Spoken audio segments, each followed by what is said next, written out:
Recently, my friend Lexa asked me to help her with a tough decision about the new iPad Pros to go for the 11-inch or 13-inch. She's a project manager. Every day she juggles meetings, presentations, and manages her team, all the while on the go. She already has a fantastic laptop, but she wanted something a little bit more portable to keep up with her fast-paced workflow, and she is eyeing on the bigger iPad. I thought about her problem, tested both these iPads, and have some thoughts.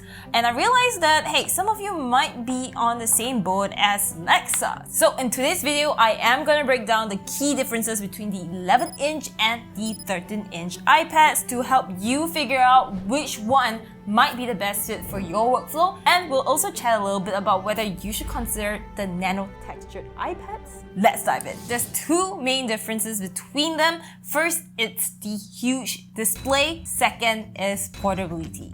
I've been enjoying the huge screen space on the 13-inch. It's great for FaceTime calls, share play, screen sharing. Coming from the 11-inch iPad Pro, I love how much space I actually have with the 13-inch. Drawing on this is amazing. I feel like I have all these extra space on the screen for my color palette.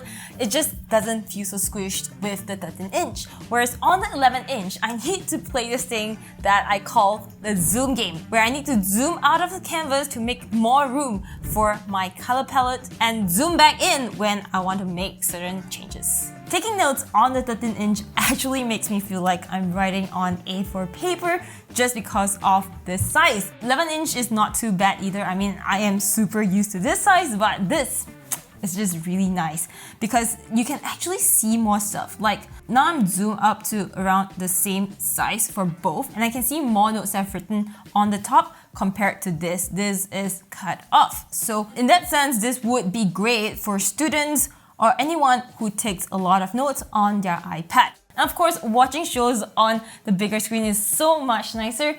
The speaker differences are very minimal. You can hear it for yourself.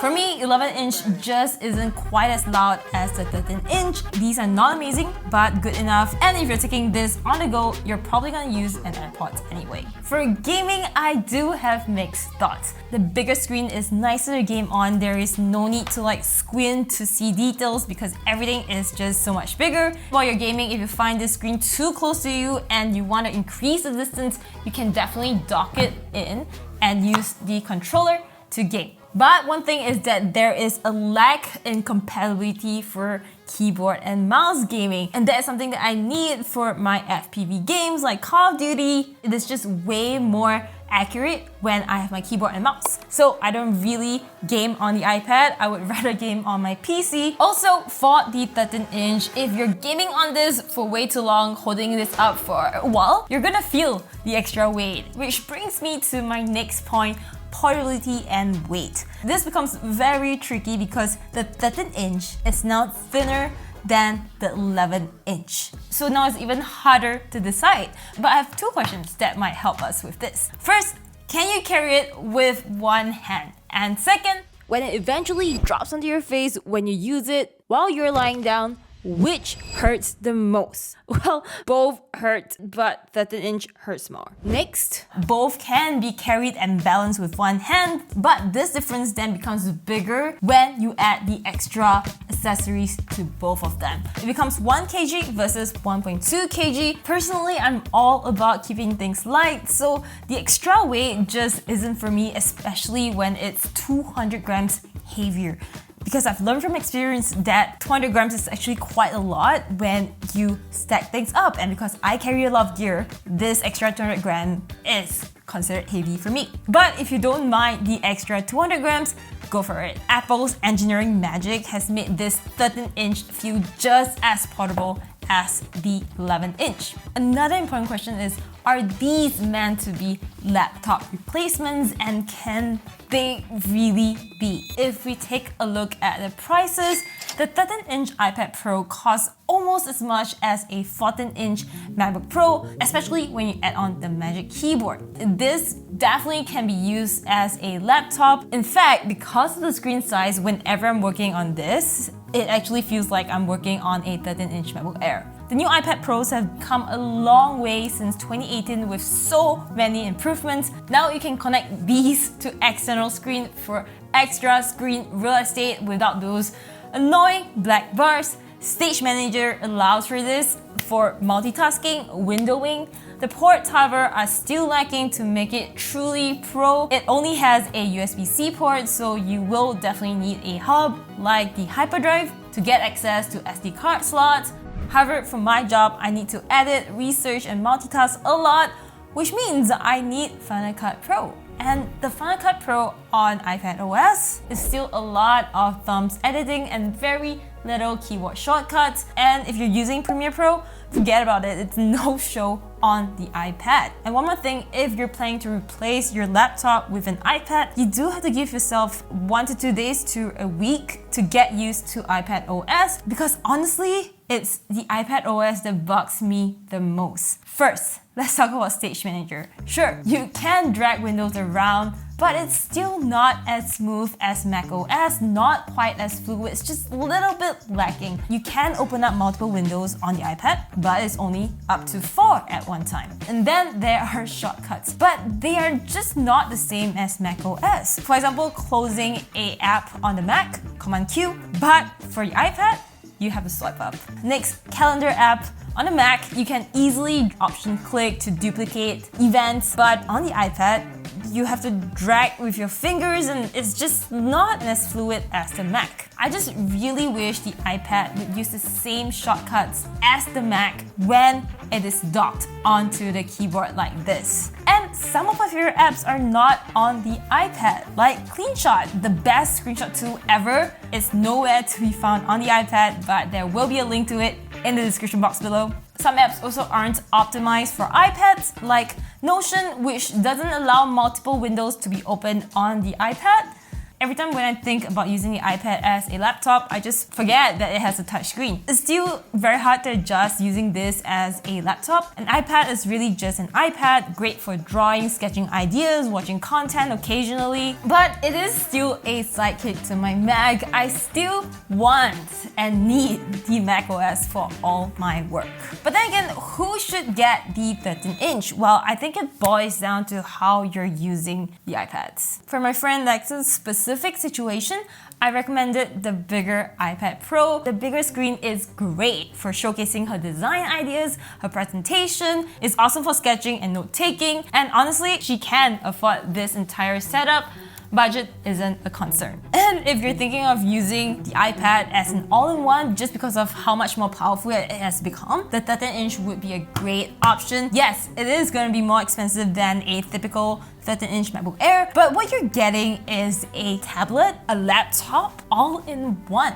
This setup feels more like a work machine now. It's great for my tattoo artist who uses her iPad to draw and run her business, and I think uni students will really like this bigger screen. Taking notes on this bigger iPad is just so much nicer. But for students on the budget, I would recommend the 13-inch Air, but that is a whole other video for next week. Okay, next, about this nano textured iPad Pro. It's got an OLED screen, but it's just a little bit different. The colors just isn't quite as vibrant as the standard glass, and the contrast is lower. You can see it feels more matte, more muted, but this is more vibrant, it pops more. Here it is with my light box shining directly on it, and this is it with direct sunlight. You can pause here to see the difference.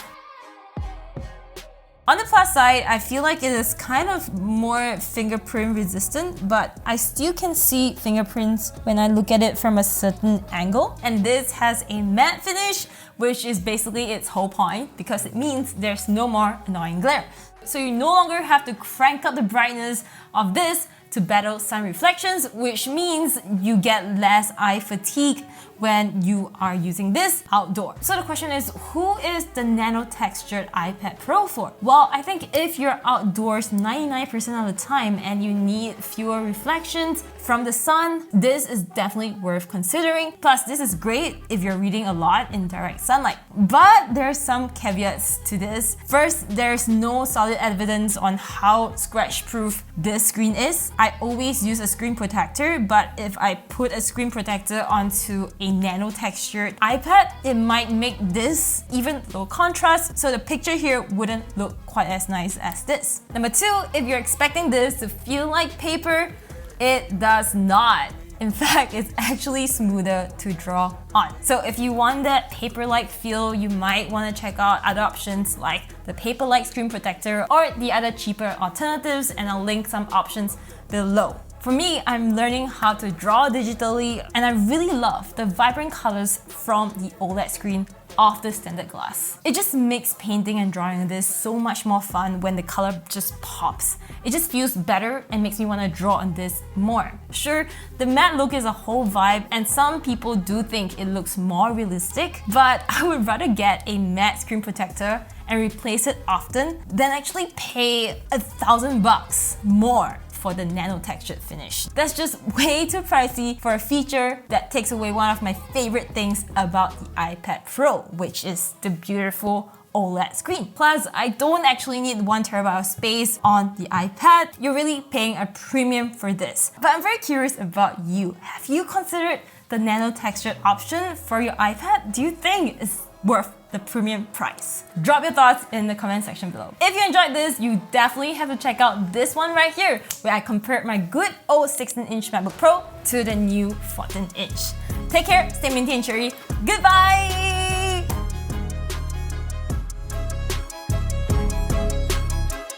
I said, hold up, got my